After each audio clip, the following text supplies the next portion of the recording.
administrative and service standards and procedures, and that will transform its students, faculty, and staff into global citizens capable of meeting domestic, regional, and global challenges. It's our great pleasure to welcome our University of Jordan President, His Excellency Professor to join us here introducing his speech. Please.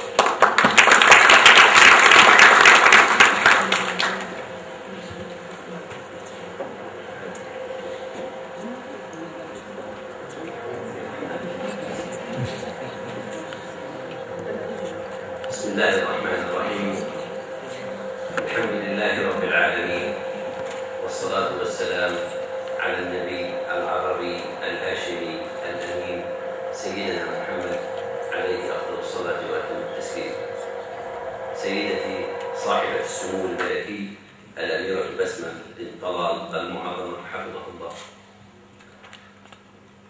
أصحاب اللطوفة والسعادة، الزملاء نواب الرئيس والأكاديميين، أبناء الطلبة، ضيوف الجامعة الكرام من الدول الشقيقة والصديقة، السلام عليكم ورحمة الله وبركاته. نرحب بكم جميعا في رحاب الجامعة الأردنية الأم، ونرحب بوجه خاص بأميرة هاشمية كرست نفسها لخدمة قضية المرأة بوجه عام، والمرأة الأردنية والعربية بوجه خاص، وقادت معارك فكرية في المحافل الدولية والعربية لنصرة المرأة، سابقة برؤيتها الثاقبة حركة المجتمع العربي والأردني، حتى باتت بحق ممثولة في الدفاع عن المرأة وحقوقها في العدالة والمساواة سياسيا واجتماعيا واقتصاديا وثقافيا. مؤتمرنا اليوم يحمل عنوانا فريدا، هو النساء يحدثن التغيير. والنساء اليوم في العالم كله كما في الوطن العربي الكبير يحدثن التغيير بالفعل في كل الميادين والمجالات، طبيبات ومهندسات وعالمات وصحفيات وكاتبات ورياضيات ووزيرات ونائبات وسيدات أعمال وربات أسر وثائرات في ميادين الحرية والكرامة. إنهن اليوم جزء أساس ومكون رئيس في نهضة المجتمعات وما تشهده من تحولات في بناها العميقة والسطحية. في هذا المؤتمر يلتقي باحثون جادون من دول عدة ليناقشوا تمكين المرأة سياسياً واقتصادياً واجتماعياً، ويتحاوروا حول الطرق المثلى لحصولها على العدالة والمساواة كاملة غير مجزوءة، وحقوقها القانونية وأمنها الاجتماعي والنفسي والاقتصادي، ودورها في الربيع العربي وصراعات السلطة والنفوذ، وليبحثوا بعمق الاتجاهات الجديدة في البحوث الجندرية من حيث النظرية والتطبيق، وتأثر المرأة وتأثيرها في وسائل الإعلام، بالأخص الإعلام الجديد ووسائط التفاعل الاجتماعي والفضاء الإلكتروني. لقد حققت المجتمعات بفضل تمكين المرأة ورعايتها وحماية حقوقها قفزات واسعة في مجالات الصحة والتعليم العالي والبحث العلمي والإنتاج الصناعي والزراعي والاستثمار السياحي والعقاري والمالي، كما في مجالات الثقافة والفنون والإعلام والرياضة. هذا عدا عن التحول النوعي في مستوى الوعي داخل الأسرة العربية، والذي ترك بصماته على هذا الجيل الذكي، جيل التكنولوجيا وثورة المعلومات. وقد حرص مركز دراسات المرأة في الجامعة الأردنية منذ إنشائه حتى اليوم، والجامعة تحتفل بعيدها الخمسين على مواكبة مراحلها في كل مراحلها كبوة ونهوضا ليشخص ويحلل ويقترح الحلول. ونحن نشكر اليوم كما نشكر المؤسسة الدنماركية KVIN4 واللجنة العليا للمؤتمر على كل الجهود المخلصة التي بذلوها لدراسة المرأة في وضعها المتجدد، صانعة للتغيير ومؤثرة فيه لا متأثرة به فحسب. تحياتي لكم جميعا وأمنياتي للباحثين الأعزاء بالتوفيق في مهمتهم الجليلة، وكل الشكر والتقدير لسمو الأميرة بسمة بنت طلال الفارسة الأردنية التي ساهمت في زراعة بذور التغيير للمرأة العربية. ووفقكم الله وبارك جهودكم وحفظ وطننا الأردن آمنا مطمئنا في حضرة سيدي صاحب الجلالة الهاشمية الملك عبد الله الثاني بن حسين حفظه الله وأعز ملكه. والسلام عليكم ورحمة الله وبركاته.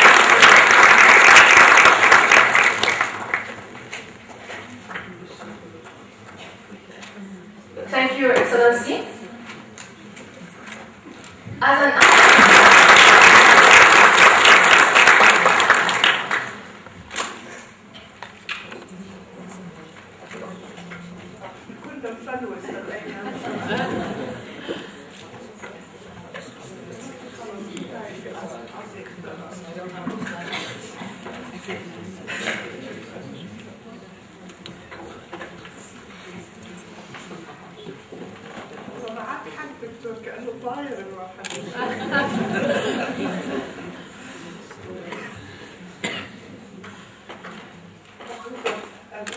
الدكتور شريف الطراولة المحترم رئيس الجامعة الأردنية، اللي حقيقة أكن لك كل التقدير والاحترام والعرفان بالنسبة لجهودك الكبيرة من أجل النهوض بالجامعة الأردنية، وبالأخص بهالمرحلة التاريخية ونحن نحتفل بمرور 50 عام على تأسيس جامعتنا الحبيبة. فالله يوفقك في جهودك وياخذ بيدك. وأنا جدا سعيدة حقيقة إني أكون معاكم لهذه المناسبة المهمة، هذا المؤتمر الهام، وحقيقة إنه عنوانه حتى أهم، نساء يحدثن التغيير، لأنه هذا اللي مطلوب منا بهذه المرحلة وبهذه الفترة الدقيقة من تاريخ منطقتنا العربية وأردننا الغالي. التغيير الإيجابي، التغيير البناء، التغيير المسؤول، التقدم. وأنا كل ثقة بأن المرأة الأردنية شريكة فاعلة ومهمة وأساسية بالنسبة للعملية اللي مبنية على التغيير الإيجابي واللي يقودها جلالة الملك عبد الله بن الحسين حفظه الله. سعادة الدكتورة غيداء خزنة كاتبي مديرة مركز دراسات المرأة، والله يعطيك العافية على جهودك دكتورة. Professor Jude Damrock, I hope that's right, even with your help, but our Arabic names are also very difficult, probably more so. Warm welcome to you, and really we're so proud to have the participation of Stockholm University here today with this wonderful gathering. سعادة الدكتورة والأخت الكريمة الدكتورة فاطمة صديقي من جامعة فاس في المغرب، وحقيقة زي ما قلت لك دكتورة أنت قدوة ومثال لنا جميعا، فنعتز بوجودك بيننا، شرفتينا اليوم. Professor Annette Borkost, also please forgive me if the naming, there you are, is not perfect, but really to have you personally and to have you here from Aalborg University also is a tremendous support for us. سعادة الدكتورة أمل خاروف مركز دراسات المرأة، وحقيقة شكرا دكتورة على جهودك بالنسبة للتحضير أيضا مع زميلاتك لهذا المؤتمر. ضيوفنا الكريمات من الدنمارك والسويد والنرويج والمغرب والإمارات العربية وتونس ومصر والسعودية وفلسطين، نرحب بكم في بلدكم الثاني أجمل الترحيب. نرحب بكم في الأردن.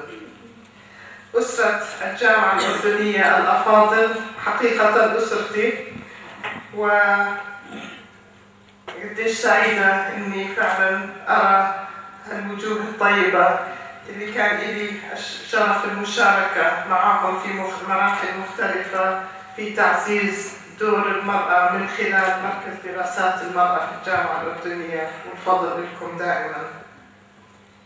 وأخيرا وليس آخرا، أبنائي وبناتي الطلبة الأعزاء اللي بالفعل نعتز فيكم كل الاعتزاز وكل العرفان على جهودكم، واستمروا وثابروا بكل شيء سهل وصعب، لكن لا تنسوا الوطن، لا تنسوا دوركم البناء.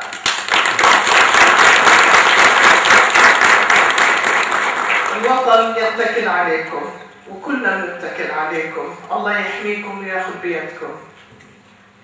والآن اسمحوا لي أني أنتقل للغة معظم ضيوفنا. طبعا لا هو أنا مش قادرة أحكي لا بالنرويجي ولا بالسويدي، لكن الإنجليزية يبدو لغة مشتركة، فاسمحوا لي أني أنتقل للغة الإنجليزية. I'm just saying I wish I could speak Swedish or Norwegian or some of these other wonderful languages, but I think I have to stick to the common language, which is English. And may I just say again how wonderful it is to have everybody with us. And without further ado, to start my paper, really I am so pleased to be with you today at the University of Jordan, our host for the third seminar of the Nordic Arab Network of Research on Women's Empowerment, Gender and Politics. And I'd like to extend again a very warm welcome to Jordan's distinguished guests and participants. I'm certain that the network will continue to make a significant impact through its contributions to the development of research in the field of women in political life, as well as to enhance exchange between young Arab and Nordic scholars and facilitate contacts between senior and junior researchers in the field. I pay tribute, very sincere tribute, to Gvinfo for its support to the network. It really does reflect a strong commitment to working on a range of important issues in full cooperation with its local partners. And I also appreciate the commendable efforts and cooperation between the Nordic Arab Network and Women's Studies Centre at the University of Jordan in holding this timely event.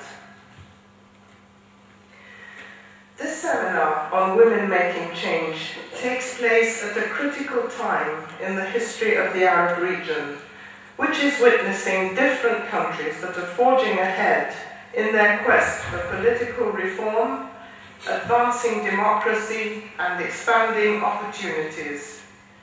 The impact of what has generally been coined as the Arab Spring will remain a topic of research and discussion for a long time to come. However, one of the most debatable outcomes of this period is reflected in the theme of your gathering, Women Making Change. Although we must ask ourselves to what extent the role of women has been a catalyst, and furthermore, to what extent gender issues are being sustained as a key component for regional change and reform. Speaking at a recent conference in Amman in early November, the UN Deputy High Commissioner for Human Rights noted, and I quote, that despite the recent uprisings in the Arab world, new regimes that emerged have done very little to realize equality between the two sexes. She stressed the need, and I quote again, for new changes to advance Arab women's status and protect their rights in accordance with international conventions. Jordan Times, November the 6th, 2012. This increases the responsibility of stakeholders such as the Nordic Arab Network to ensure that the changes taking place in the region are assessed in terms of their impact on women, and to discuss means of safeguarding the gains already achieved, as well as how to examine new realities that can be utilized in favor of women rather than against them. It is quite relevant that this seminar is being held here in Jordan, where parliamentary elections are expected to take place early next year. how these elections will impact on gender roles and relations, as well as women's participation in decision-making processes and political life, remains to be seen. Deputizing for His Majesty King Abdullah at the International Human Rights Conference, to which I referred earlier, Jordan's Prime Minister Abdullah Mansour said, and I quote, "I can with ample confidence state that in this country there exists a strong and continuing political will in favor of women's advancement." The Prime Minister went on to underline the country's intention to empower women to gain, quote, "meaningful participation in the decision-making process, both in the public and private sectors." Jordan Times, November the 6th, 2012. Within your own field of specialization, I very much hope that research carried out by the Nordic Arab Network will contribute more and more to identifying innovative approaches and initiatives that are geared to promoting the participation of Arab women throughout the region. In the more mature democracies, the domain of gender has been one of the most successful outcomes of activists working closely with academics and researchers, whereby strong connections between them have been established. This relationship largely influenced existing policy debates and hastened the processes of women's empowerment. The combined role of research and activism was critical, and even though somewhat slow to get off the ground, feminist research opened up the field in ways that brought new issues and arguments to the table. The synergy that evolved from this relationship helped address the challenge for individuals working on women's issues to be heard and taken seriously within academia, as well as for activists and researchers working on women's issues to be listened to and taken seriously within the policy world. Consequently, across a range of issues from macroeconomics to human rights and political participation, feminist researchers and activists from women's movements appear to have managed to bring about significant changes both in discourse and in actual policy. On the other hand, it is often still quite obvious in developing countries that the discourse related to concepts such as freedom of thought and remains in practice difficult to reconcile. In some cases, the reason derives from prevailing attitudes that women's issues are still not considered to be a priority, or that token gestures are regarded to be enough to give a sense of purpose. However, when put to the test, it becomes rather more apparent that resistance to change in the status quo does exist, and a readiness to obstruct attempts at transformation continues to create setbacks. As has been noted, and I quote, "Powerful institutions understand the importance of controlling discourse only too well." And I say again, I'm talking about all developing countries. But unfortunately, such entrenched positions only serve to inhibit promising young women researchers at university level, who as a result are more likely to become timid and uninspired, rather than drawing on an animated mind to find forms of expression in the many creative ways this technological age has to offer. Surely, a more worthwhile investment would be to foster keen and motivated young women from an early stage by encouraging them not to feel indifferent to their immediate environment, so that subsequently they acquire a serious sense of responsibility towards their more general surroundings and the wider world. For these are the kinds of learning processes that young women should experience in order to believe in themselves and in the constructive forms of change they must be empowered to help bring about. I have already told my good friend Dr.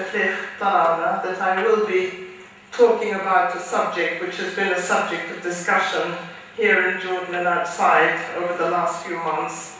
And I can say with great pride that it is due to the constructive atmosphere and opportunities that we have to be able to discuss and air competing or different points of view quite freely that I'm able to do this today in his presence. But I would like you all to know that this is no reflection on the respect and admiration I feel for my good friend, Dr. Tarana. Now, what I said before brings to my mind an ongoing debate which has recently extended before Jordan on the internet and by correspondence from various academic institutions and networks for women's studies to the University of Jordan. This contentious subject was triggered by a study project carried out in autumn 2011 by female students at the University of Jordan, and which included a short video about sexual harassment on campus. The outcome of this initiative, as perceived by the parties who have voiced their objections, stems from the removal of the then Dean of the Faculty from her position, and whereby the university's decision is considered to be directly related to her advisory role and supervision of the study.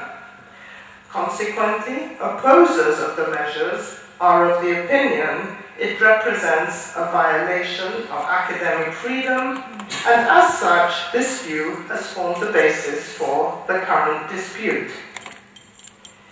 For many years now, I have been privileged and inspired by the opportunity to work with women in my country through the Jordanian National Commission for Women, JNCW, as well as the other women's movements and NGOs.